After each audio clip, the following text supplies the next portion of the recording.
नमस्कार आपण समस्त को टीएमजी ओडिया चैनल रे स्वागत। दर्शक बंधु आउ मात्र किछि दिन बाकी रहिला श्री गुंडीचा रथ यात्रा। आज मु आपण माननकु एही श्री गुंडीचा रथ यात्रा दिन एमिति एक गछर चेर आनिबाकु कहिबी जे चेरटी आपण माने आनिबा द्वारा आपणक भाग्यटी परिवर्तन हो यही दुनिया रे चलिबाकु हेले अनेक समस्यार सम्मुखीन करबाकु पड़ी थाए ताहा केवल निजकु ही जना थाए। आजिरा वीडियो रे मो आपण माननकु जे उपायटी जणाइबी आपण माने जदि विधि विधान अनुसार आसंता श्री गुंडीचा रथ यात्रा दिन जदि करि दियंती तेबे आपणक समस्त समस्यार समाधान हो आपणक समस्त समस्या निश्चय दूर हो। आपण जेते टंका इनकम करूछंती टंकाटी हेले रहू नाही ताहेले रहिबाकु लागिबो आपणक शत्रु समस्या दूर हब। घरे सब बेले अशांति कले झगड़ा लगी रही स्वामी स्त्री मध्य मनोमालिन्य समस्या देखा देउछि। आपण जे कोनोसी काम धंदा कले ताहा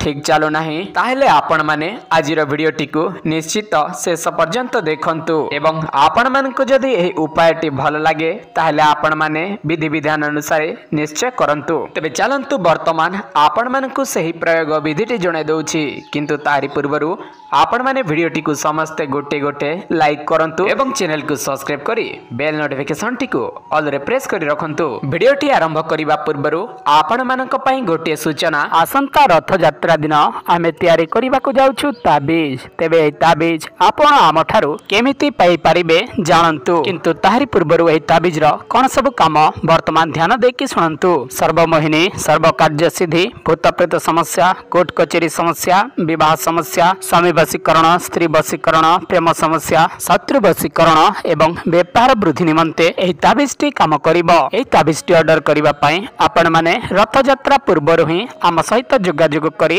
ऑर्डर करी नियंतु। आमे रथ यात्रा दिन एही ताबीजटी आपणक ना रे पूजा विधि करिकि अभिमंत्रित करिकि 108 प्रकारर चेरीमूली भर्ती करिकि आमे आपणक बाय पोस्ट माध्यम रे पठे देबो। एही ताबीज रो ताहारी मूल्यटी होछि 3000 टंका। जदि आपणकर इच्छा अछि भगवानक उपरे विश्वास अछि ताहेले आपण माने आम सहित जोगाजोग करी एही ताबीजटी ऑर्डर करी नै आपणक समस्यार समाधान करंतु। वर्तमान आपणक मोबाइल स्क्रीन उपरे गोटे गछ बा लताटी शो हेउछि एहा हेउछि विशल्यकरणी। आपण माने करिवे कोन गुंडीचा रथ यात्रा ताहारी पूर्व दिन आपण माने एही गछ मूलरे भगवान स्वरूप माने आपण माने ए गछ मूलरे पूजा विधि करंतु। ताहापरे श्री गुंडीचा रथ यात्रा दिन आपण माने ब्रह्म मुहूर्त रे उठंतु एवं सही गछर चेरटी को ओपाड़ी आनंतु। ताहाको आनी सारला परे आपण माने कंचा क्षीर किंबा गंगा जल रे धोई दियंतु। ताहापरे आपण माने गोटे नाली कपड़ा आनिबे एवं सही चेरटी को 7 गंठी दे बांधी देबे। बांधी सारला परे